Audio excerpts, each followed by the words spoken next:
like a tape of fade. I'm the bomb grenade, Purchase never your tracks perpetrate. today. Libra scale the weight, I ignore the hate. This is After Hours Live for the Man Cave. This is your host, Tay Wiggs. Co-host Mark Seen. Hey, first and foremost, we got a lot of things on topic. You know, this is Black History Month, so I do want to share something about this. The first African American to do sports broadcasting is Sherman Linder. Jacko Maxwell, he was born December 18, 1907 in New Jersey and deceased July 16, 2008. He lived to be 100 years old. He passed away in Westchester, Pennsylvania. Also, what's so unique about this story, his dad was a journalist too, for a predominantly white institution at the time of that paper. So that's where he manifests his love to become a sports broadcaster through his dad. Like I said, his dad worked for the Star Ledger too at the time. And with this guy, what he means to me is that, a lot of people don't talk about the African Americans that broke color barriers in other places. They always name sports and civil rights. But for a guy to grow up where he did and to do something that he loved, he also had a love for baseball too. And I thought, hey, why not? We two guys sitting here in the man cave and we talk about broadcasting. We want to fulfill our dreams in this. But, I shed the light on Mr. Sherman Maxwell, who paved the way for guys to be on TV like the Brian Gumbles, the Stephen A. Smiths, and the Shannon Sharps. So that's how I was going to start my broadcasting out right now. We always talk about basketball. We're going to kick things off a little different. This one here is going to take a little 360. We got the number one tennis female player in the world right now. She's only 23 years old. She's taking the young kids and people by storm. Naomi Osaka. She is currently ranked right now the number one tennis player in the world.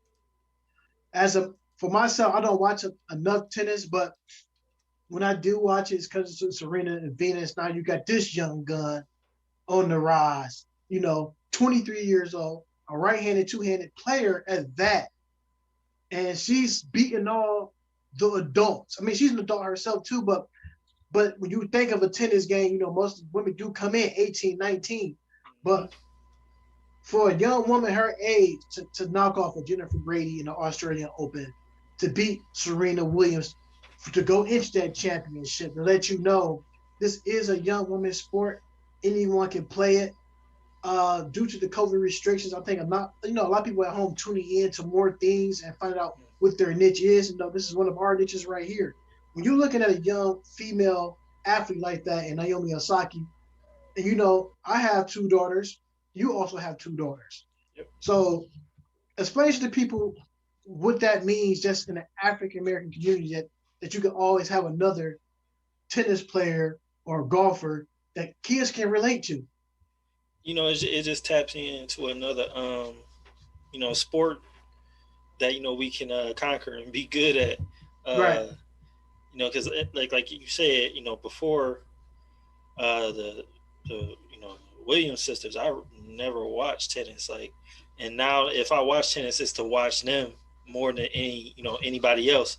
So now we got Naomi, and there's another young black lady that she's really good too. It's Coco. like Coco. It's like it gives us more of a reason to tune in and probably get our daughters involved to try to play the sport. And it lets you know it can be done. It's Right. not like before it was like a predominantly white sport along with golf. Now we see people that look like us dominating the sport that let us know we can go also partake and dominate as well. Exactly. And now, like I said, I got two daughters. My oldest, she like to play golf. And I think I said it before on one of the podcasts. If I didn't, let me just reiterate. I like to play basketball, so say, hey Dad, I want to play basketball. So we signed up for basketball. Me and the wifey did. We signed up for basketball. Man, Marcus, when I say she went down the court, she had no love for the game. So I'm sitting there. I'm like, what's wrong? She's like, Dad, I don't like it. But she likes Steph Curry. That's all right, cool. Got some Steph Currys. I said, look, if you go out here, I said, look, you only got 4 or 5 games left. The whole game she coached through the season, no points, no rebounds. Yeah. So the last game of the season, I said, look, all you got to do is score 1 point for me and grab 1 rebound. We can go play a sport that you like. Kid you not? She had 2 points. She had 2 blocks, 2 steals. She filled the stat sheet. Yeah. And 2 rebounds. And she was happy. For me, it wasn't just about the points or the spread that made me happy. The thing was, I challenged her to do something, and she went above and beyond to do something better.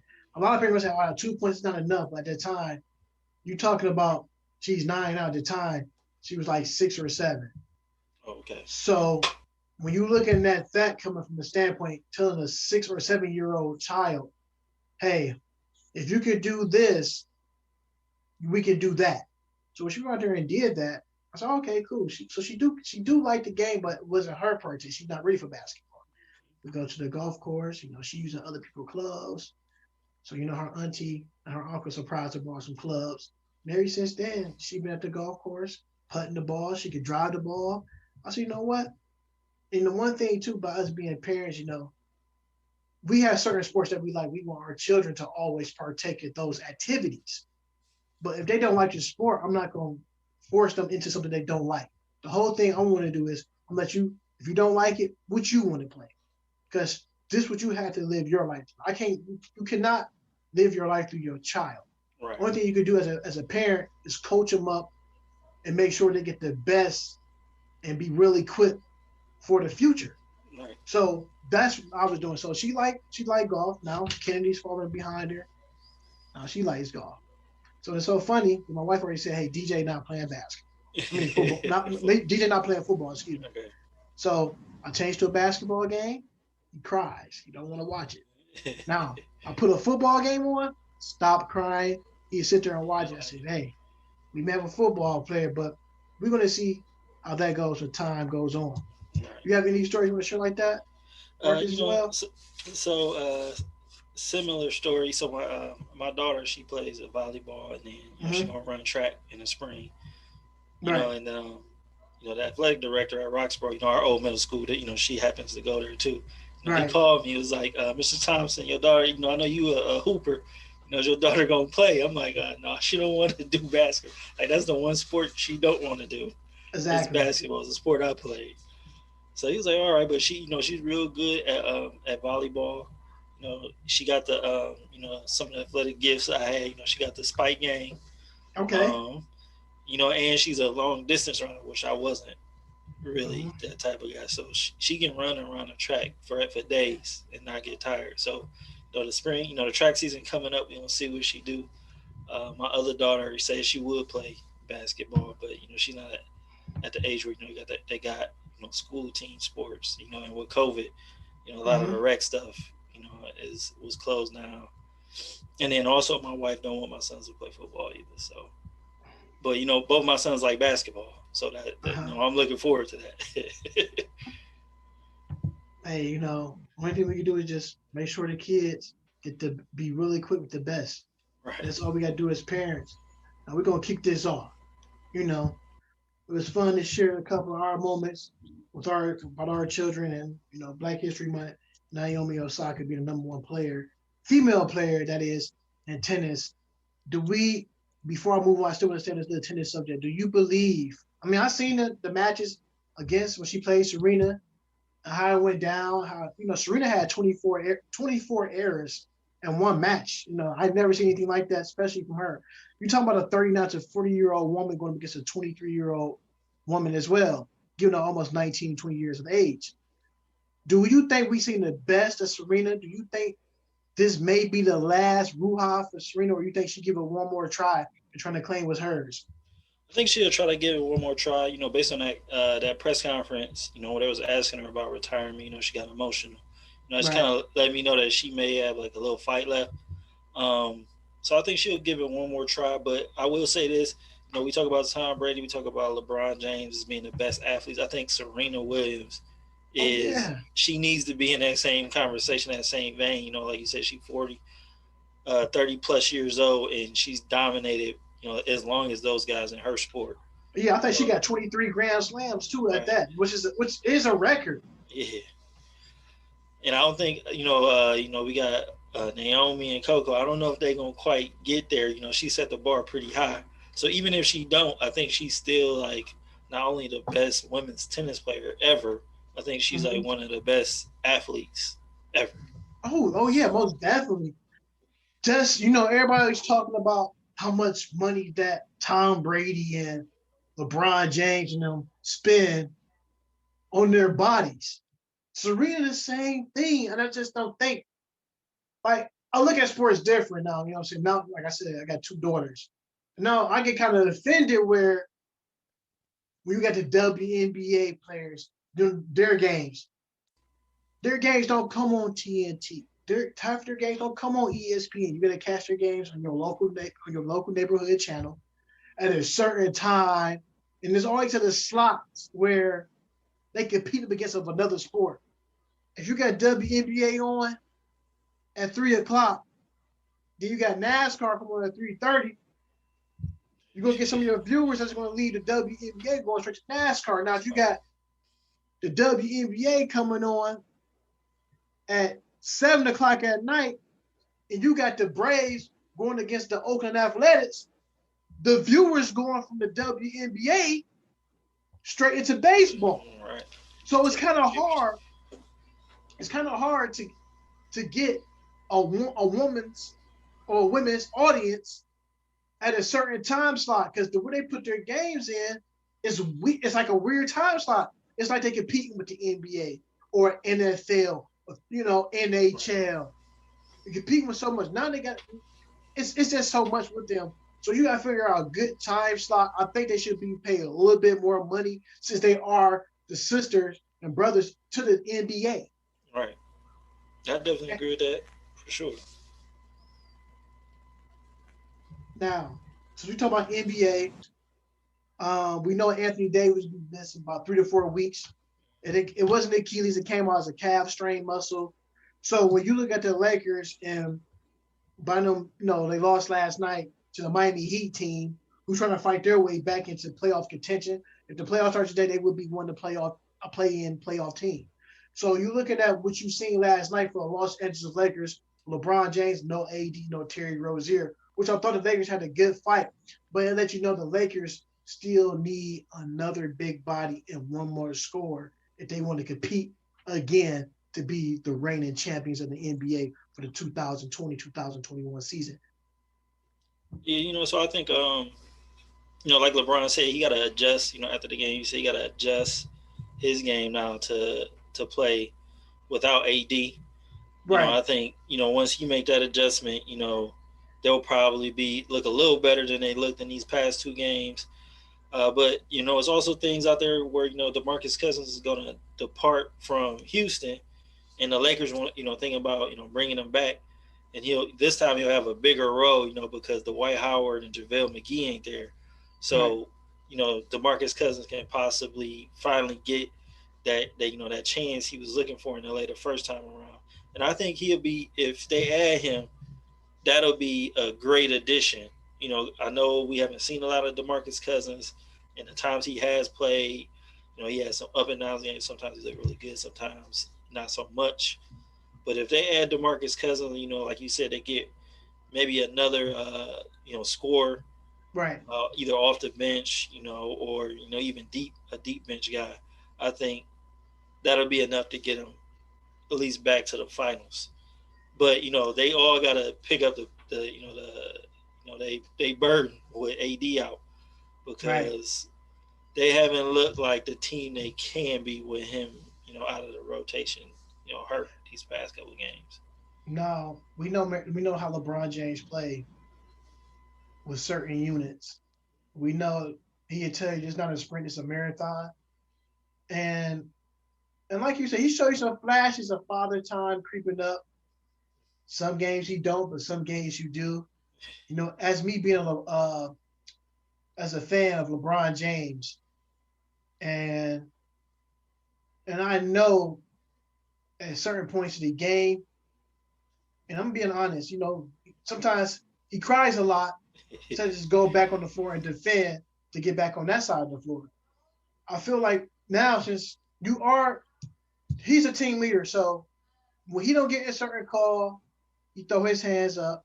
He don't get teed up. Now, Alex Caruso did the same thing LeBron did. The same exact thing. He got teed up. And this like the whole Lakers unit going as their leader. When you don't get a call your certain way, and you arguing on the other end, the offensive end of the floor, while the other team is about to go score, you supposed to be playing defense. You didn't gave a quick two or possible and one in a three ball. Don't even worry about it. Just play through it. And I feel like when you don't do that, it's been plenty of times last night when they ain't get no call. They was only down by 4. While they arguing, then they gave them a three ball or a quick layup. Now they down by 6 to 8 points again. I feel like that whole night they was down. The last 6 minutes of the game in the fourth quarter, by them being down by 10 points, I feel like they was being down by 20. Because when the Lakers come score a 2 or a 3-pointer, they defense, they would communicate no defense on the rotation end. Can't leave Duncan Robinson before 3. Kendrick Nunn played lights out. Yep. As well. So they getting all their pieces back from injury and the COVID. And like you said, Marcus, on the last pod we said, Miami Heat is one of them teams that can fight their way back up in the ranks, even though right now they're sitting at number 10 in the East. So, right. They already made a leap. They had already made a leap, but from our last spot, I think there was like 14, 15. So they moved up 4 slots in a week. And the guys starting to get healthy. Jimmy Butler's playing like Jimmy Butler again. Bam is he's been kind of holding the fort down for this whole time. And Kendrick Nunn is playing like how he played last year. The next person is just Tyler Hero. Once they get him to play how he played in the bubble, they may end up 4 or 5. They may not even have to play a play-in game. Right. Hold on. I got a fact for you too. I've been doing some research and stuff like that. John Lucas, remember he used to be the Cavaliers coach, right? Do you know he was a professional tennis player before he became a professional basketball player? Look at that, Jim. Never knew that. So he was a professional tennis player before he became basketball. So that was something I've been doing, doing some research and stuff like that for Black History Month. That was a fact right there. And I was like, I was put back like, oh wow, he played tennis, but look at Jim Brown. He played lacrosse. Oh yeah. At Syracuse. So what I'm saying? It's still some things that, other things that people need to know about the athlete before they became the athlete that took over the main sport. While we sit here talk about basketball and what the Lakers need to do and what big man is out there on them currently that can be shipped on the market if they want to make another title run. But I'm gonna say that later when we get to a little free agency or in the trade deadline. Okay. So the hottest team right now in the NBA is the Utah Jazz, sitting at 24-6. Ever since Shaq made that statement about Donovan Mitchell, and you said the last statement, you feel like Donovan Mitchell has took the initiative to take his game to another notch. When Shaq told him that I don't think you have what it takes to take the game to another level. Now remember, I think I'm going to pick Shaq's brain.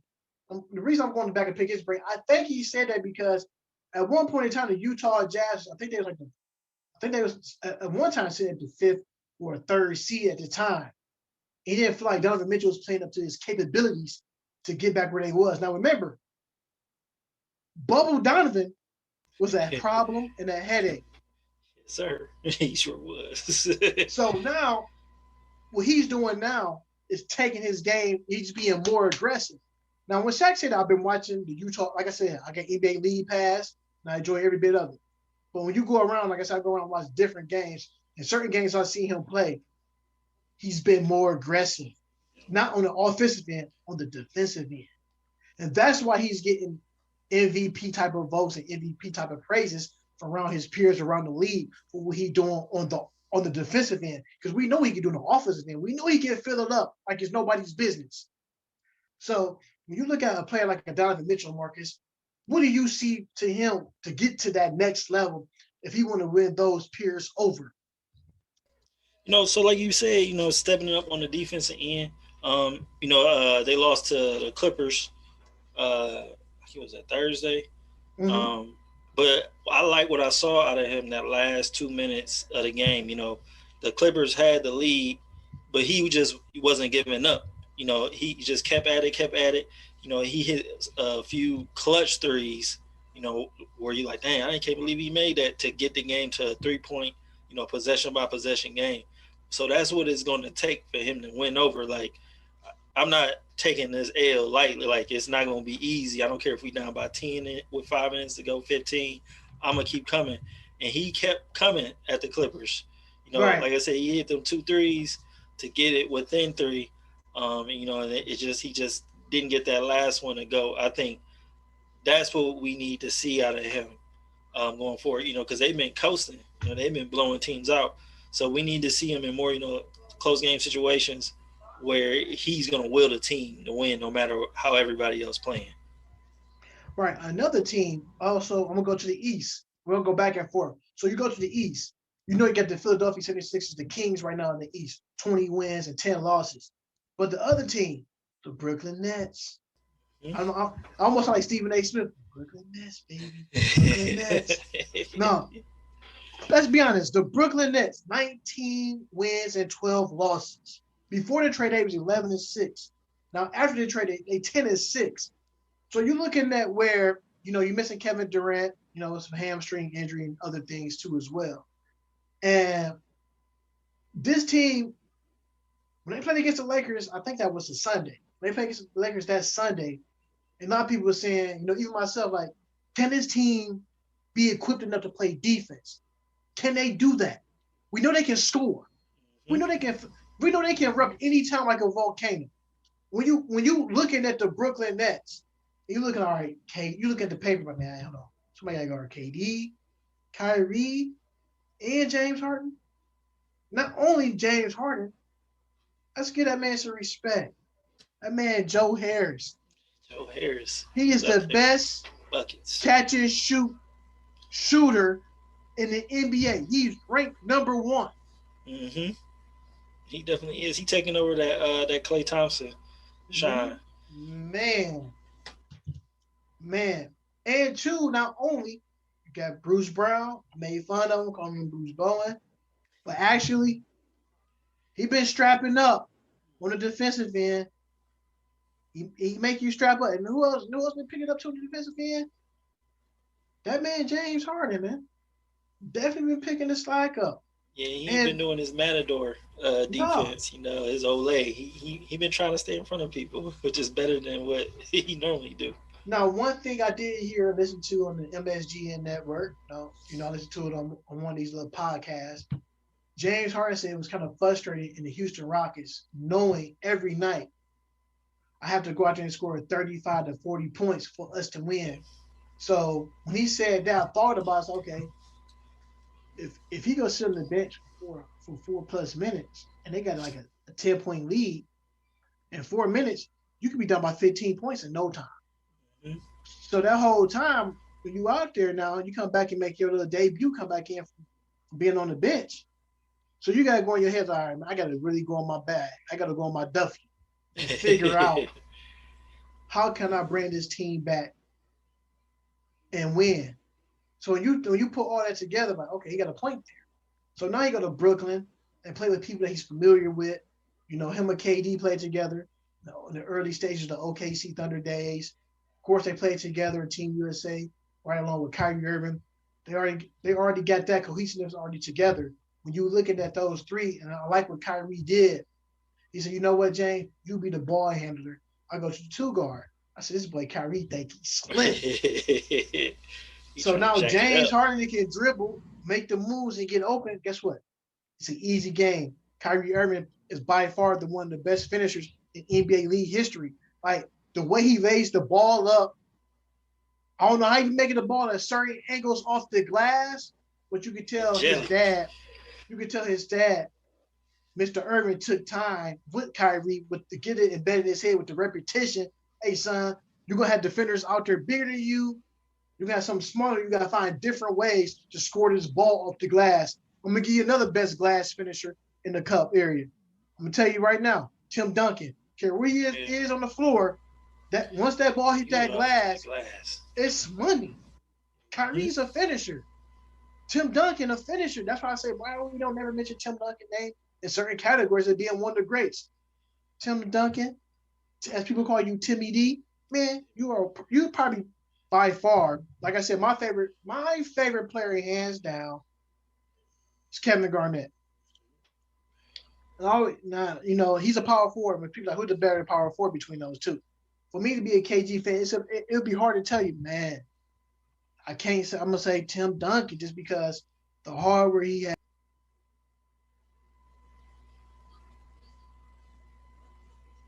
The hardware that he has, it does a little bit more for you. He can get his team over the hump. You know, KG had to leave Minnesota to get a ring. He had to leave the West. Certain players had to lead certain ways to go to the championship ring. When it's you know, that's acceptable. But man, Tim Duncan is one of the greats, and Kyrie Irving and them Brooklyn Nets. Once they figure everything out and get them another big man, that team right there could be a living hell for certain teams, not on a nightly basis. Wait till playoff time come. You talk about they might do a 4-4-4-4-4. I'm not talking about the Wendy's either or that new Burger King special either. Right. I mean, I definitely agree with that because if they get a big man, that's like the key. You know, like Khaled, that's the major key. If they get a big man that is more versatile than DeAndre Jordan and everybody's healthy, they're coming out the East. I know people want to, you know, and rightfully so. Joel Embiid having a hell of a year. You know, he just dropped 50. You know, a couple of days ago. 50 burgers. It's not going to be enough because Ben Simmons can't shoot, and they have all the shooters on Brooklyn, and it just won't be enough if they don't get any more offense other than Joel Embiid. Yeah. Speaking of the 76ers, like that, I was about to talk about them next. You took the words right mouth. You know, Joel Embiid put the 50 burger with no cheese. And two, I think they did that without Ben Simmons. Now, what I do like about that offense they running up there in Philadelphia, you know, with Doc Rivers, Joel Embiid is playing more aggressive, folks. I'm getting live in this camera. He's more aggressive. He's not scared. He's taking heads off.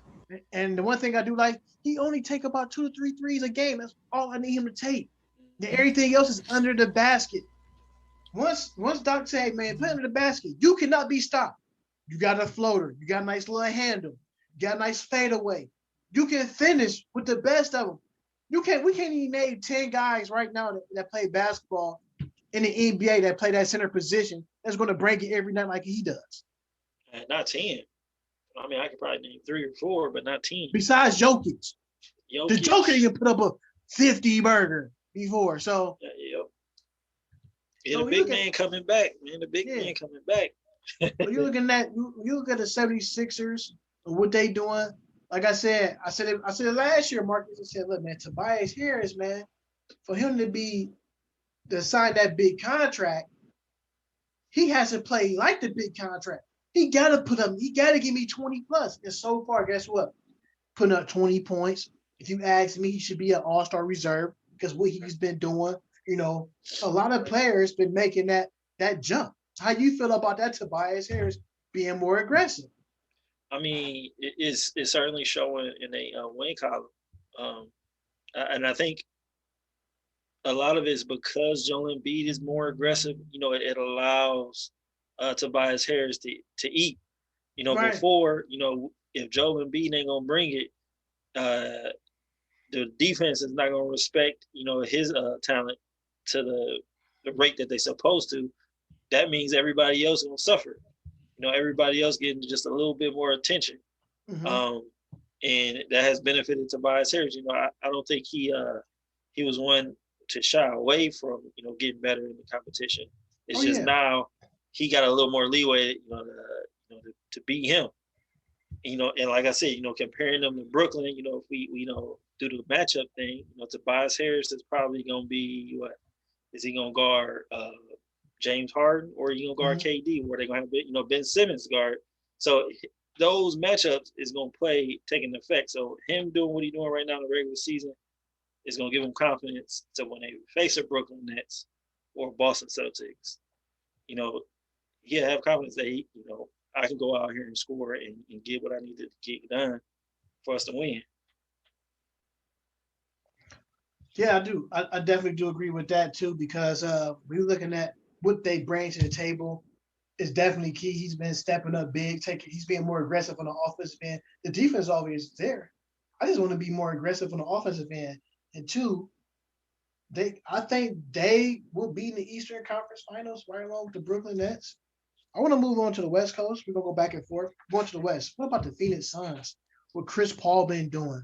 Like you said, that's one of my main man, CP3. Just making the game that much easier for younger guys like the Devin Bookers, the DeAndre Aytons. Like I said, you got an Etwan Moore coming over there, another veteran shooter. Now you got Jay Crowder, another defensive guy, a veteran, to install that into young guys with the Mikal Bridges and the Frank Kaminsky's. When you look at the Phoenix Suns, people usually look at their, you know what, we about to go here. We about to get an easy win. Now, Chris Paul having where the Phoenix Suns is the fourth best team in the Western Conference in the Western Conference. So he on your team, he wants to playoffs. He's like the best leader in the NBA, and it shows up where you don't expect it. Exactly. So guys who like a Dennis Schroeder, SGA, Oklahoma last year, where they just they right there, and then he come on the team, and then it's like he take them to school. Like, this is how you got to win. And next thing you know, they playing 2 or 3 levels above. I think the same is happening with Devin Booker. He was already great. Now he's greater. Yes. You got the young guy on their team, Aiden. He's kind of falling into his role. He getting closer to the basket playing. As opposed to last year, he would have some games where he's spending too much time on the outside. Right. And you got Bridges. Mikal Bridges. I think he low key is he like the glue to their team, because you don't know he out there until you look at the stats. You hey, he had 10 points, 5 rebounds, a couple steals. Like, he doing all the little things. Like, Chris Paul just got everybody on that team playing. And also too, right on top of what you were saying too, you got Cameron Payne. He's been playing better too. So you're looking at Cameron Payne, as I call him, Russell Westbrook dancing partner back in OKC. And the funny part about it, we made jokes about this. OKC Thunder recognized 11-18, which is the 14 worst record in the West. Now you can look at the Phoenix Suns, they 19-10. They pretty much got opposite records. And I've been saying it for the last couple of years. Why Chris Paul name never get mentioned in the MVP conversation? It's so funny because I feel like people watching our podcast or whatever the case may be, I'll go tune into certain local outlets or sports outlets on cable TV, whatever. And they say the same thing I just said, and I said it before them. Remember, most of the time we record on weekends, and I post it on a Monday morning. So I look at that, I was like, yo, I could be on TV, or we could be on TV talking the same exact thing. Just because, do you really think these guys really sit home and really watch 20, 30 games? It's impossible for them. They got too much going on. They got endorsement deals. They got to do this. They got to do that, commercials. Me, I got the luxury. I can sit at home. You can sit at home. We can go through, look at a quick game recap and see what happened and transpired. So what I like about what we doing here is that this is real authentic. This is what we do. I write down notes. Ain't nobody force feed me nothing. I have a feel for the game, what's going on. And I've been saying Chris Paul for the last 3-4 years should always get mentioned MVP conversation. He should have been mentioned last year in MVP conversation when he did to that Thunder team. They sent him there last year in a trade from Houston to die. It never happened. And he came back and brought that team from the dead and put them in the playoffs. I mean, I know it didn't go like how they wanted. They forced the Houston Rockets to a game 7. Right. And Dort missed the game shot. Chris Paul wanted that game. But as I can see it vividly in my head, he rushed the shot. He should have head faked James Harden because James Harden go for head fakes. He had a couple of seconds. He could have head faked him, took a dribble to the left or to the right, and could have cashed it in for a three. They'd have won. So, and ever since then, Chris Paul know what it takes. He know he got another killer in Devin Booker who can take over games. We see that guy put up a 70 hamburger, but Chris Paul's name always get mentioned. I like what he's doing right now with those Phoenix Suns. Him and like I said, it's always good to have a coach on the bench, but you have a real floor general on the floor coaching guys in certain ways on the floor they need to be to get shots, which is that was key because as soon as he got traded there, the first person he called was Devin Booker.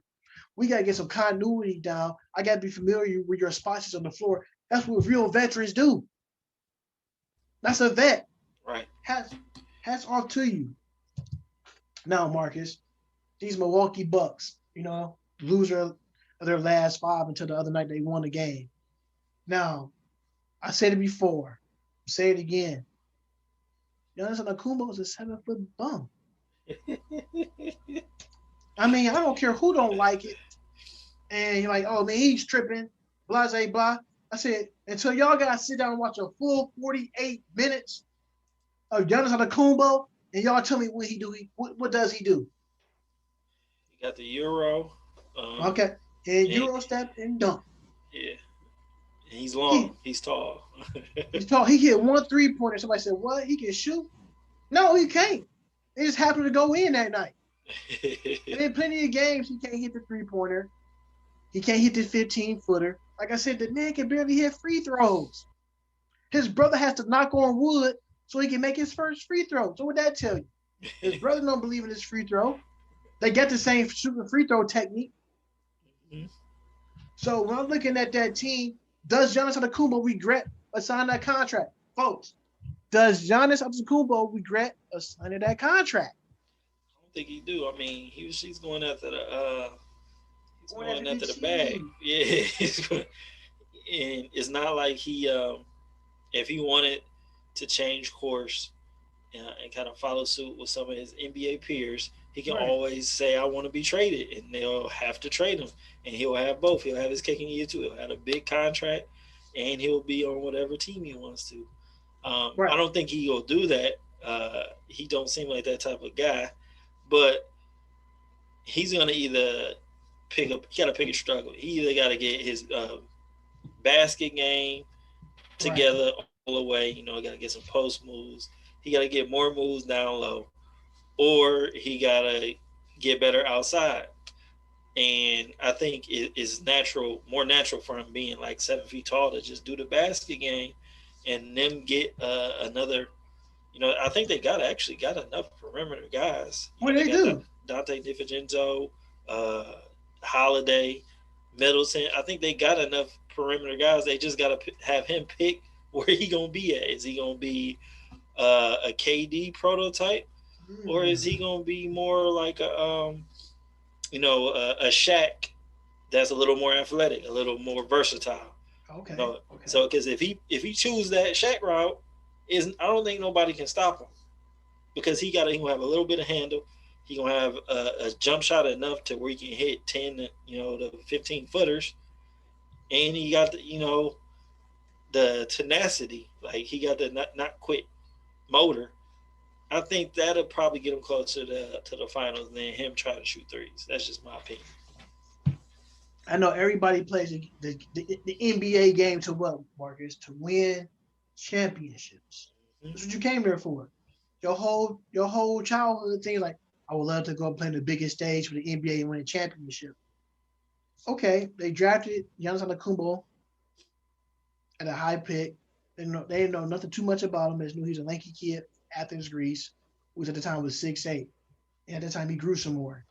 Talk about the guy who was so loyal to the company, whereas the company not loyal to you. and follow me what I'm about to say. Because I want to be loyal. I don't want to be like other players, which I think he was throwing shots out to the KDs and LeBrons a little bit. You can't throw a shot out to someone that these guys have multiple rings, multiple MVPs, Olympic gold medals. You cannot take a shot, scoring titles, or whatever the case may be. So just think about this. You signed a 5-year deal with him. If it don't work out by that third year, guess what the company gonna do to you? They gonna move you. Why be loyal? The whole ordeal, you came into the league to win championship. Like I said, don't get me wrong. Some guys come in just to make money. Some guys just okay, just making the money. But some guys come in to win. You can't have both. You got to pick one. Because when you win, the money comes regardless. When you don't win, all you do is keep signing these contracts, going to these dead-end teams. You're not going to go nowhere. We had a chance to go play for the Golden State Warriors. Just imagine playing for the Warriors right now this year. Klay Thompson injured. James Wiseman injured. You would have been the next star taking over because you made the game that much easier for Steph. And right now, Steph Curry still turning the league up right now. And their team right now is in the playoff game. They sitting at 8th in the West. And what I'm saying about Giannis, he could have went any team that he wanted to, and they would have gave him the bag. The whole thing was he had to go to a team that could adapt to his style, or he could adapt to the other player's style. He could have went to a team like the Utah Jazz. That team would have been scary good. Yep.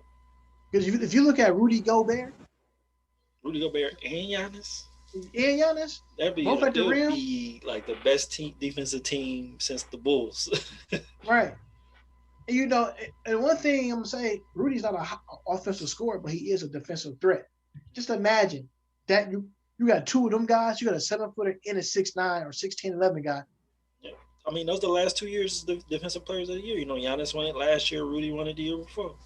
So he could have went there. That would have been scary. Not you line him up with, like I said, you got Rudy at the center. All you got to do is move Giannis to the power forward spot. Oh my God. Then you got Boyan. No, you put Joe Ingles at the 3, Boyan at the 2, and Donovan Mitchell at the 1. My God. And they still got Mike Conley. Mike Conley been Mike Conley at the 1. Yeah, Mike Conley at the 1. I'm sorry. MC at Mac 10 at the 1. Then you have Mitchell at the 2. Then you could put Boyan at the 3, and you got him at the 4. Oh my God. You got your 6 man too. Yeah, it was just 6 man, but like Royce O'Neal or Joe Ingles, because you can go in and out line with either one of those two, or Jordan Clarkson. I mean, if he would have went there, that Utah team, they look real good now. That would look scary, scary if he was on their team. I know we just got through calling Antetokounmpo, like a one-trick pony pretty much. But if he's paired with, Donovan Mitchell, Rudy Gobert, like you couldn't even tell he'd be one-trick pony. Because it wouldn't be no room for him to do any of that other, those shooting threes in transition and all that. Like there would be no room for him to do that on that team. Man, dude, hold on. Now we know what Mike Conley can do with centers. With Greg Oden, what he did with Ohio State. Just imagine now you got Rudy Gobert and him running on the floor together. They fighting for oops. Speaking of, like I said, I'm going back and forth. We got the Boston Celtics, 15-14. What is their problem? Like, what's going on? I mean, like I said, in the last pod, it's really up to Kemba. Kemba Walker is the link to them being good or not. The better he plays. You think so? Yeah, because him and Marcus Smart. Marcus Smart is hurt. But if he was in the lineup, I think they'll be a little better. But both of them too. So like if you look at it in hindsight, you got Terry Rozier for Kemba Walker. That basically was the trade. Terry Rozier has been killing it in Charlotte. He just hit a game winner the other day. Yeah, I know, and he's younger. He doesn't have that injury history as that Kemba has. I would say Boston would probably at this moment rather have Terry than Kemba, and I would think they would be better off if the roles was reversed. And right, it's so crazy. Out of the 30 games they played, Terry Rozier hit the 40 ball twice. He hit the 30 ball 1, 2, 3, 4 times. I think the lowest scoring game he had 6 points. I think because they took him out because I think they was getting blown out or through some type of injury. But other than that, he been turning the league up. And that's crazy. You took the words right out of my mouth too about that. So I think the Celtics would have benefited more having Scary Terry than Kemba Walker because Kemba Walker is having one of those seasons. He's still trying to feel his way into the team. By him leaving the team, by him being a primary scorer, him having the ball in his hand, probably about out of 48 minutes, 38 minutes out of the game is a little bit different going to a team where Jason Tatum can control the ball or Jaylen Brown can control the ball. They can find different ways to score. So now they relying on Kemba Walker now to do other things. Or he got to get open. He got to hit the three-point ball. The three ball is not his strongest spot. He's a strong 15-foot shooter, and he attacks the basket well. So you're not seeing him do that more often. You look like, man, what's Kemba at? I think that was the whole downfall right there, trying to learn a new system and trying to feel his way. How can he insert himself into that type of system to get other baskets? Yes, Marcus Smart going to get because he's been playing in that same system. But as you said, I'm going to say the fault relies on the coach. Okay. I mean, I ain't mad at that. I mean, Brad Stevens, he gets all the glory, but they rarely ever get ridiculed. So I appreciate you saying that. When you're looking at Brad Stevens, came in the game from Butler, young coach. He had his at the time his all-time collegiate scorer of the university on the team with him, Gordon Hayward. It Who's also work doing out. Good in Charlotte too. He's doing also doing good, doing very well. Right. So when I look at that, I was like, okay, Brad Stevens, you had Gordon Hayward. I was like, okay, this is gonna be this is a matchup made in heaven. You get one of the guys that you coached in college. Now you give him in the NBA. This should be a piece of cake. He couldn't find no way to shake that mold. What it is, I'm gonna say with Brad Stevens is I don't see nothing that's changed. They play with the same system. You gotta find different ways for these guys to score the offensive end. As I see, he's a more defensive-minded coach. But what can your team do for you offensively? They go through so many lineups. They're not getting no continuity. Mm-hmm. You got Samaj and Ojale starting at one time. Now you go back and forth. You got Tristan starting. So you got to figure out who's going to be part of this rotation so it can take off. Mm-hmm. You're not getting that with him. That's why, if you look at it every year, quiet as kept. Ever since they've been coaching in Boston, they had like the number 1 seed for like almost like 2 weeks during the course of the NBA regular season. They are no better than a 4 or 5 team in the East. Every year, they always finish between 4 and 5 and cannot get out the first round of the playoffs most of the time. Last year, they made it to the Eastern Conference Finals. They was in the bubble. They went up against Jimmy Butler and them boys. And just I remember that game, too, how that game 7 went down. Jason Tatum was having a lights out game to that block at the end of the game that Bam put up on the backboard. So they got to find different ways to get different guys to score. And I always thought it was a problem, but they had a good problem. But at the same time, they got to move Jaylen Brown. I think their front court is too crowded. I mean, I can see how that would make sense. I mean, either move him or Jason Tatum, one or the other. But then they would certainly have to find a void for that because those two are really the reason why they ain't really 6 or 7.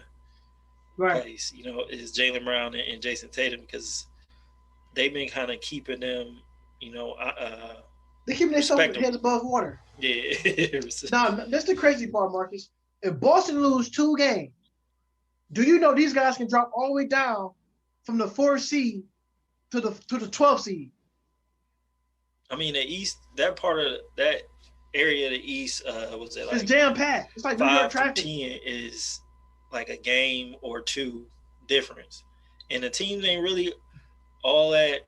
I would say different as far as talent. Like they're all equally talented. You got Toronto who made a jump. We talked about Miami who made a jump. Even the Charlotte Knicks, who made a jump. The Knicks making a jump. It's like all those teams are like really evenly matched, paired. injury or a team going in win streak, they up to 4 or 5, 4 or 5, as opposed to being 10 or 11. Right. You got two surprise teams in the East, the Charlotte Hornets and the New York Knicks. Now, last year, no, the year before this, around this time, one of my homeboys, I ain't gonna say his name, but shout out to him. He's like, yo, Dante, man, I got these tickets. I was like, blah, for the Hornets. We go down every year. We want to check them out. So we go to this luncheon, excuse me. We sit down. They got Mick Kupchak there when he first took over the GM scroll after Rich Child got fired by Michael Jordan. Mitch Kupchak is actually a product of UNC. He actually played for the Tar Heels for people who didn't know that. Of course, he went on to he was a Lakers GM. They won a championship with the guys of Kobe Bryant and Shaq, those players of those likes. So, we sit down, we having lunch with these, I'm hobnobbing with with millionaires. Like, to be honest with you, they had like some questions they was asking the fans, but I raised my hand up, like, yeah, you young man right there. So you got any questions? Like, I was like, all right, Mick Kupchak. I said, hypothetically speaking, this is a real question. I'm not, like I said, I'm no TV broadcaster, no analyst. This is what I do right here. I'll say, Mr. Kupchak. I said, first and foremost, hypothetically speaking, I said, by you taking over the GM spot of the Charlotte Hornets, I know you're bringing in Tony Parker. Tony Parker is not the player that he was. Did you bring him in here to help groom Kemba Walker to become a better pro, to show him different things out the court? That's my first question. This is my second question. I only got two questions. My second question is, what are we going to do with this Nicholas Batum contract for the 5-year 120? Because, our city, I'm from Cleveland, Ohio, but I've been living in Charlotte for now, it'd be 10 years this year. I said, our city, since I've been in Charlotte, we want to go to the playoffs. We're not satisfied just getting there. We want to win. We want to make it past the first round. I said, but Nicholas Batum is not playing up to his standards of a 5-year 120 at that time. The guy is only averaging at best at that time was 8 points and 4 rebounds per game with 3 assists. So now I kid you not, Marcus, Big Kupchak did just like this. He said, so that's a good question. So I wasn't expecting one of those type of questions. He said, you don't work for the media, do you? I said, no, sir. He said, you got a business for that. You got an eye for that. He said, but to answer your question, sir, he said, we noticed what's going on with type of certain contracts. In due time, we will deplete those contracts out, and we want to see more from the teams. He said, I know you guys tired of seeing the team lose. You want a winning product. I said, who? I said, yes, of course. I said, everybody want to win. I said, am I right, people? They're like, yeah. So as they going through, they came back to me. It was like, so what you think the Hornets should do? I said, at first, it's going to be hard to have a 5-year deal, $120 million for a player who's not producing. It's hard to move a contract like that. I said, well, if I was a GM, I said, listen, if I was a GM, I'll wait till we get down to the 4th or 5th year of his contract. I would try to eat that contract up, either release him or move him, because I feel like if you trade him away, you still have to play that player. If you release him, you can at least eat the $20 or $25 million of the contract up. You don't take a hit in cap space. He said, I like that. He said, I definitely do like that, coming from a fan. Do you know, Marcus, 2 years later, which was last year, of that contract, when he got the 5th year, they released that dude. They ate that part of the contract up. I sit back at the house and like, look, I could have been the GM of the Charlotte Hornets. And it's so crazy that I was in we had that lunch in Chapel Hill in the Dean Dome, eating lunch with them. Now, I'm a Tar Heel fan, so I walked in there, I was in basketball heaven. But that's a little known fact, the idea. I actually talked to a real GM and gave him my emphasis, how the team should be structured. I said, bring some pieces in. Don't spend crazy and try to go get a superstar. It's going to be trying hard to get a superstar in Charlotte just because it's a small market town. I said, these guys want to play in cities where they got the lights. It's always sunny. I said, they want to get out, when they come home from work, they want to drop that top and ride on out. Mm-hmm. I said, here, Charlotte is more of a family-oriented city. I said, some players you can skate through here. You won't even know. You be walking in the store. Is that so? I'm like, no, that ain't him. You get home, he shot a commercial in the store you was just in. But that was him. But that's how this work here. I thought right now, I thought the Hornets was doing good. When James Borrego came as the coach that summer, he talked to us during that time. His whole process said, look, there's gonna be some time. He said, trust and believe. I can get us to where we need to be. Last year, I think they missed the playoffs last year by what? 4 games. They should have been one of the teams that should have played. Should have been in the bubble. To let you know the NBA loves the Western Conference anyway, because they let them come in with the most bubble teams. The NBA, the East only came in with 1. That was the Washington Wizards at that time. Right. So you look at the playoff bubble team now, and the Charlotte Hornets is right in the thick of things. And the way they've been playing, mellow ball playing lights out, probably your undisputed rookie of the year, Terry Rozier. I'm gonna say it right now. I know that Julius Randle is getting all this love for most improved player. Come on, dog. Terry got to go up there. And no, I'm gonna break it down. He got to be through 30 games. Julius Randle's averaging 23 points per game, 10 rebounds per game, and 5 assists, which is almost 66 a game. He's averaging a double-double. Can't take that away from him. The New York Knicks are 14 and 16 in the East. That right now they the 8th best. They got the 8th best record in the Eastern Conference. Now I go to the Charlotte Hornets, who got the 7th best record in the conference at 14 and 15. Terry Rozier is averaging through 30 games, 21 points per game, 4 rebounds, and 3 assists, which is still good because that's improving numbers. They are improving. Of course, the Julius Randle will get all the love. New York Knicks ain't made it to. It's in New York. They say he's playing for one of the basketball meccas. And you talk about one of the second or third richest organizations in the NBA, and 2, the fan base is bigger.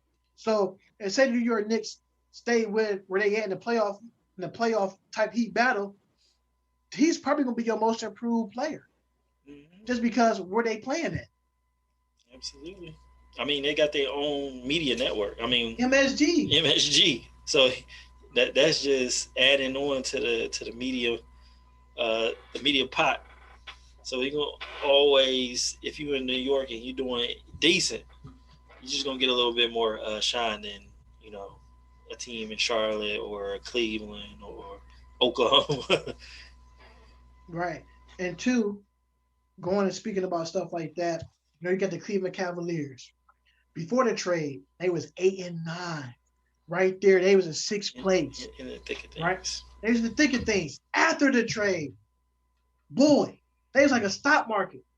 Plummeted. It's like, should I buy it? Should I buy the Cavaliers or sell them?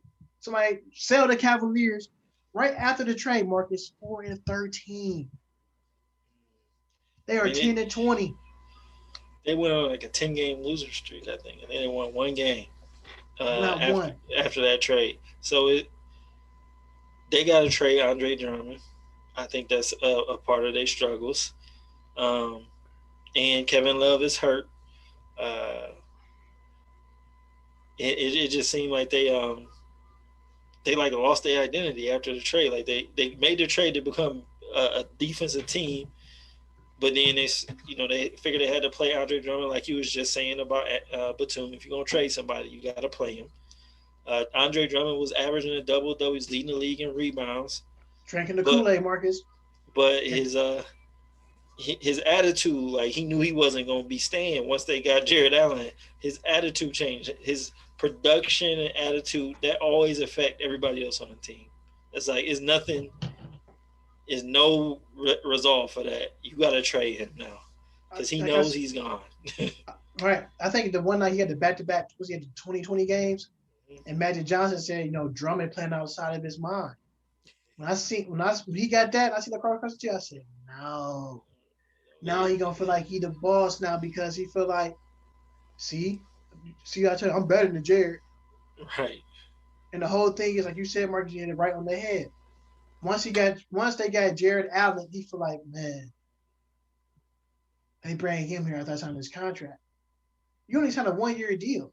You didn't sign a 3 or 4 year deal. You knew eventually he was going to leave on his own.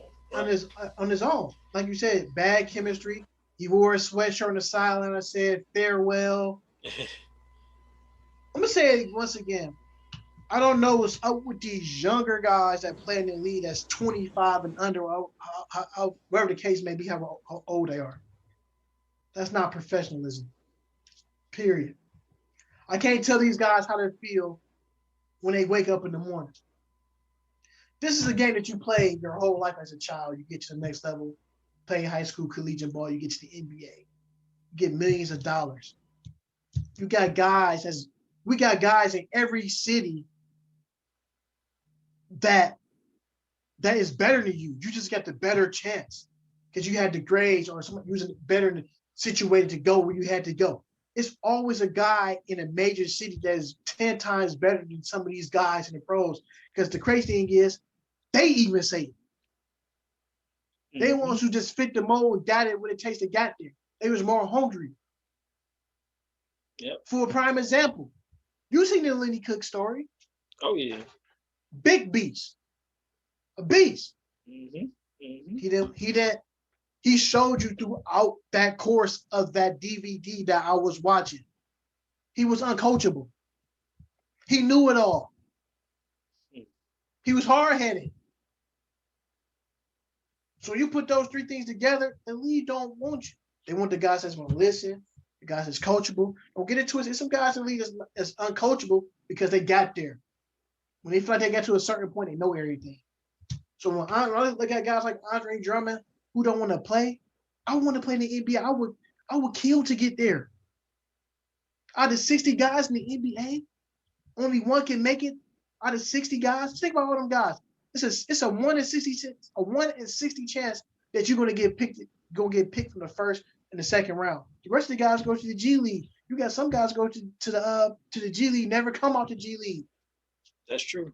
I mean, so what do you think about what Andre Drummond said? I mean, after they played the Cavs and beat them, DeAndre Green, Draymond Green, shit. Draymond Green. he came up, and was like, the team should be vilified because they came to a mutual agreement with Drummond to sit and he ain't gonna play because, earlier in the year, James Harden, he went very similar. He just wasn't, he was putting up stat, but he was a malcontent. He was a bad chemistry guy on the team.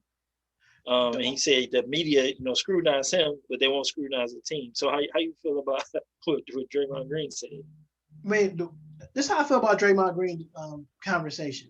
It's different when you're on the winning team. That's number one. I agree with that. When you play on a winning team, you win multiple championships. You don't know really feel like how to lose and go through that type of audience. Yeah, you had some losing seasons, but you haven't been part of losing every year since you've been in the league. Andre Drummond has not won anything in the league. He has not made it to the playoffs. Well, he made it to the playoffs one time. One time. Because that's when the Cavs sweep them. Yeah, one time. One time. Right. You look at everybody else, what? Golden State Warriors, since Draymond Green been there, they didn't miss the playoffs with him being there, I think, 3 times. Once last year and the 2 years before Mark Jackson came their coach. Mm-hmm. So he always had a winning chemistry. 2, never get involved in another man's business. The reason I'm saying that too, because you don't know what type of agreement that they came up for Andre Drummond. 1,000% stamp that one. I learned that very young. Don't get another man's business. Don't be counting no other man's money. You're right.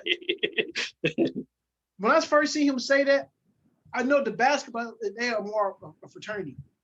But you know what Andre Drummond said to Kobe Altman and Dan Gilbert? Hey, they could have went to him and said, hey, Dre, this is going to happen, Drummond. What do you want to do? Do you want to be with us for the long haul time? For the long haul?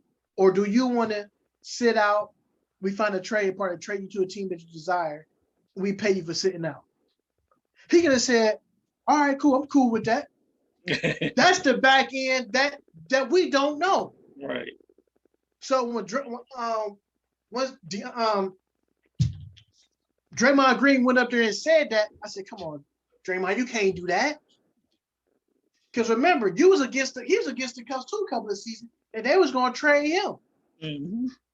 What'd he do? Got quiet. He wasn't cussing people out. He just played basketball. Worked the contract deal back out. He's back with the team. What Draymond Green did, that was the ultimate no for me. I know it's a no for you because he don't know what can happen in that back end of that story. It's always two sides of a story. Mm-hmm. Drummond ain't gonna say nothing. I'm gonna sit back. I'm gonna be quiet. Pay Right. me. I'm gonna wear his shirt every game. Like, he's still getting paid. He's still getting paid. I think that's the difference in it.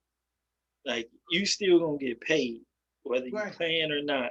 Whereas if you do what James Harden did, is you say you don't want to play on a team, he quit and go out there and give, like I said, you a malcontent, you just bad energy.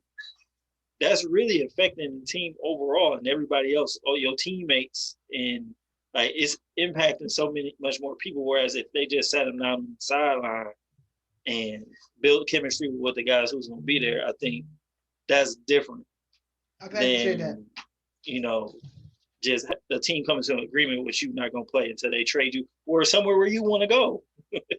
I got you say that because me watching those games, James Harden quit.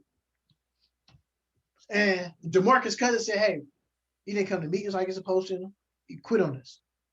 And he quit. You got somebody like DeMarcus Cousins come back from an Achilles injury, come back and play. You gonna tell me that the Houston Rockets said we're gonna part ways because we want to go smaller? That's disrespectful. To that GM that just got Raphael Stone of the Houston Rockets, the new GM, that was a bad decision. Not only you got DeMarcus Cousins, you got him on the cheap end of the bargain. Mm-hmm. You got a guy every night who's going to give his all. Even though he ain't got the same explosiveness like he wants, he's still effective. Mm-hmm. He's still a threat. To tell him, hey, we're going to part ways with you, you want to go even smaller? How small you want to go? Christian Wood is not short. It's the same situation in Cleveland. They really want Christian Wood as their future.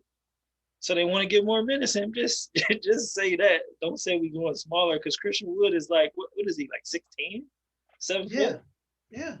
You just want to go with Christian Wood. Just say it. Just say that. But I think that opened it up, like I said earlier, DeMarcus Cousins is in a real sweet spot. We got Brooklyn, who need a big man. We got the Lakers, who need to fill a void for the two big men they lost. Like, either way, he's going to be in a winning situation. He's smooth around the basket. Mm-hmm. And two, I'm going to tell you what's going to mess with the Houston Rockets. I hate to say this. After next season, they're about to be the worst team in the NBA. The reason I'm saying this, you're going to lose Eric Gordon next year, or this year to free agency. Victor Depot, you're going to lose him to free agency. You already lost DeMarcus Cousins, right? Right. Daniel House will be gone. Unless you give him the bag. So what you gonna do? Only person they're gonna be left is John Wall. John Wall and Christian Wood. Those are gonna be their guys. Yeah. Unless they do something to get Victor Oladipo to stay. We know PJ Tucker is gone. Matter of fact, Marcus, we can switch that subject right now. Now we got trade deadlines coming up. These are names I've been hearing so far in the trades. PJ Tucker, small forward, power forward, Rockets. DeMarcus Cousins.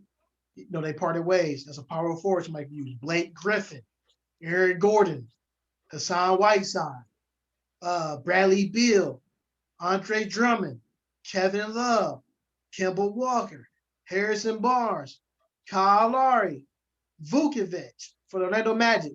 These are the names I've been hearing coming up in trade. So one name that caught me by surprise is Mo Bamba because he hasn't really been on the floor since he's been in the league. I heard the Lakers definitely want him too as another voided big man to go alongside, either to pick up him or sign Whiteside. So if it was the Lakers, you got to pick a big man up that's going to come in your system, think going to help you out right away. Everybody know obviously the big man would have would be Hassan Whiteside to fill that void at the center spot. Shot blocker, defender, runs the floor. will get you about 12 and 15. He just played one of his best games that he had so far this season.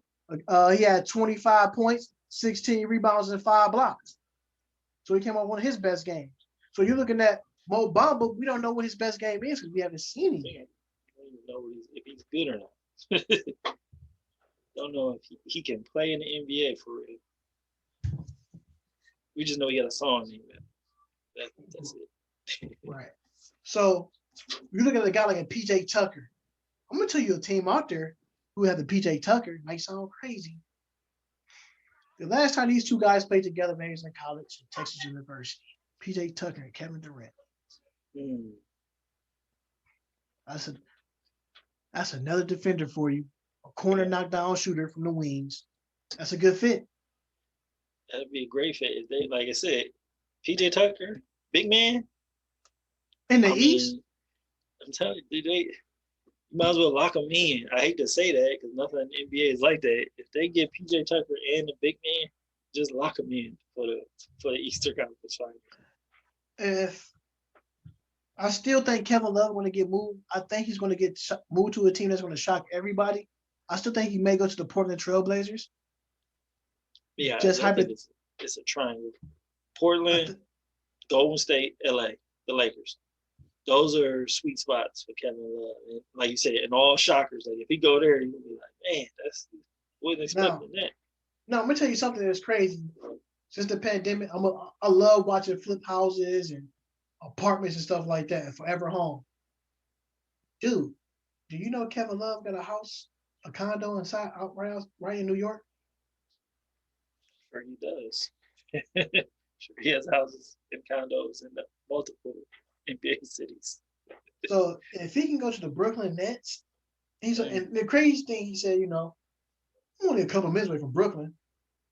I said, this dude just tell me on DIY he might be going to the Brooklyn Nets, or he just saying that, just speaking. Right. There's a possibility he could be there too as well. Like you said, all them teams we named, he has people there that he liked. He grew up in the Oregon area, grew up a Portland Trailblazers fan. He could play for the Lakers. He won a championship with LeBron. He could play in Brooklyn. He won a championship with Kyrie. It's ample stops for guys like that. A guy like Kevin Love can pick where he want to go because Dan Gilbert going to say, you know what? You're the longest tenured Cavalier that's still here on the roster that won a championship with us besides Matthew Dellavedova. Where you want to go, Kevin? I want to go here. Let's see Kevin versus now. Hey, we're going to trade Kevin Love to the Portland Trailblazers for a second-round draft pick. Dan Gilbert would take that just because he I don't have to pay Kevin Love that last $27.5 million on that contract. Right. Absolutely. A trade they may come through, Marcus. I'm saying it's going to shock everybody. Probably Harrison Barnes may be on the move. Now, if he goes to the Boston Celtics and they can still keep Jaylen Brown and Jason Tatum, and Kemba Walker may get moved probably to Sacramento, or maybe a 3 or 4 team trade. I still think something's going to happen. I do think the Boston Celtics is going to find their way to move Kemba Walker and have Marcus Smart start their point guard spot. You might be true about that. That may be foretelling. We'll see. Just look at what they gave up. Look, when you ask people who better between Terry Rozier and Marcus Smart, people want to tell you Terry Rozier, but they kept Marcus Smart. You know why? He's not a scorer. He's a defender. They ain't got to worry about him scoring out there like that. But if you bring somebody else to score, like Kemba Walker's not finding his way, and he looks at times throughout the game, he looks frustrated. The GM looking like, all right, Danny Ainge's like, all right, we might have to move Kemba Walker. What can we get for Kemba? For sure. Bradley Beal still may get traded. I'm not fooling with the TV. So he want to stay here. That's the right answer for the media. Right. He's doing the opposite. What we just talked about earlier. He's going out and to everybody involved, he want to be there. He want to play his play. Good chemistry guy. But deep down, he want to go to a winning situation. He want to go to a winning situation. I know they won some games, so that, like I said, they back in that 10 through 15 range. Mm-hmm. So things can turn around. Like they win two more games. They right there. They can be back in the bubble. But the crazy thing is now they about to go through a brutal stretch of their schedule. Do we see the crying Bradley Beal, or are we going to see this Bradley Beal that get the dubs? We don't know. I still think they're going to trade Bradley Beal. We don't know to where. Lakers can't give up much. Lakers already squeezed for cap space. I mean, there's only a couple of destinations he can really go. I think, like, if you look at players like DeMarcus Cousins and Drummond, I believe one of those two guys is going to end up in a Brooklyn or Lakers jersey. It depends who make a move first. If you're going through a stretch with no Anthony Davis, and so far without Anthony Davis, I think y'all are what, 2 wins and like 4 losses. It's kind of tough. So you looking at something like that down the stretch. How can we get this team better? Ain't but so much Alex Caruso going to give you, KCP. Wesley Matthews can't throw a rock into his next door neighbor's yard. So you're looking at stretches like that. The guy can't hit a basket. It seemed like they got rid of Danny Green. They picked up Danny Green again. Release and repeat. So the Lakers need to do is they got a couple of big guys on the bench. When they play Young Antetokounmpo's little brother over there, we got to see what he got. Mm-hmm. I'm sure he got something. He got something to take. I know y'all believe in THT. I know got the. Look, He been getting some run. When I'm looking at that, looking at players like that, I was like, we got the G League. The thing is to enhance these players. Only one G League player been called up this year. That's Max Strauss from the Miami Heat. I didn't even know that. That's a good nugget right there. So only one player been called up this year from the G League. When you gonna call some more up? Why have these guys play in the G League for 6 or 7 seasons and they ain't never been called up? You don't know what you have over there. Pop ain't scared to call these guys up. Calling them up. Pop finds some gems. Yeah, he does. So when I look at players like Aaron Gordon, if Aaron Gordon get traded from Orlando Magic to a playoff contender team, he can shoot the 3, he defends, and he runs the floor. Coaches love when you can do that. The main 2 things the coaches love: defend and run the floor. Because you run the floor, the ball gonna come your way. Mm-hmm. Kyle Lowry may be on the move. Well, they won a game with no Kyle Lowry the other night. Van Vliet and Norman Powell. Norman Powell came off the bench and hit his career high with 31 points. So you're looking at stuff like that. I'm looking at different things at different angles. Like I said, Blake Griffin's another guy. He can go somewhere and stand out and be on the moves to a contention team. Like I said, he's not the player that he once was. Like I said, this guy hasn't had a dunk since December 9th of 2019. Once he dunked over that Kia, he ain't been dunking on Kias no more. Trying to jump on the phone book. Look, Marcus, we're gonna wrap this up.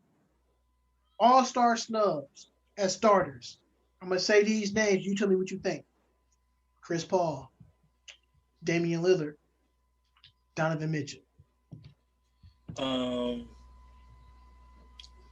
It's not enough spots for him, but they all should have been. I mean, you can make an argument that they all should have been starters, but I would say, based on the stats, because you know how we feel about Chris Paul, we kind of biased towards him. Yeah, he's fourth. We got the 4th best record in the West. Dame got the 5th. Donovan Mitchell with the number 1 record. Damian Lillard and Donovan Mitchell is no way that they shouldn't have been starting. What Damian Lillard been doing every night while CJ's been out, there's no reason why he shouldn't have been a starter. Donovan Mitchell, number 1 team in the West. Why is he not a starter? It's the fans' fault because we do the voting, so they got this attachment with Steph Curry. Steph Curry been balling. I ain't saying he ain't, but what they do to LeBron every year for MVP, saying, well, it's about the year someone's having. We know Steph Curry's great, but these guys are having a better year thus far. Steph Curry is having a nostalgic year, but it's not as consistent as those guys we mentioned. Yeah, right. And on top of that, too, they got a thing in the league, too, where on certain days you vote, the vote counts as twice. Now, remember, NBA is global now. So if you got a smartphone, if you go on a website, you got to realize of a player like I said, for prime example, Luka Doncic, who's right on the Dallas Mavericks right now, 13 and 15. he's from a small country. If them people in that whole country you vote on that day, if it's 300,000 people in that country and they all voted for him, let's say everybody in that country voted for him, that's 900,000 votes, Marcus, for the next couple of days. That's 1 million votes that Donovan Mitchell or Dame Lillard got to compete with. You got to remember, in the West, who's voting for those really them guys? Utah, nobody really going to be voting like that. They're going to vote for their guy, but they're not going to vote every day. That was like a small country. Like Yao Ming was right. Look at Yao Ming. He was the leading vote getter every year in the NBA when he played. He had the whole China backing him up. Vote for him. That's more people than the United States. Right. So you can't. So there's no room for that. You're gonna lose. One more thing, Marcus. I know we did our thing with the MVP conversation. Most improved player and $6 million a year. Who would you get that to right now? I would give $6 million to Jordan Clarkson. He been balling.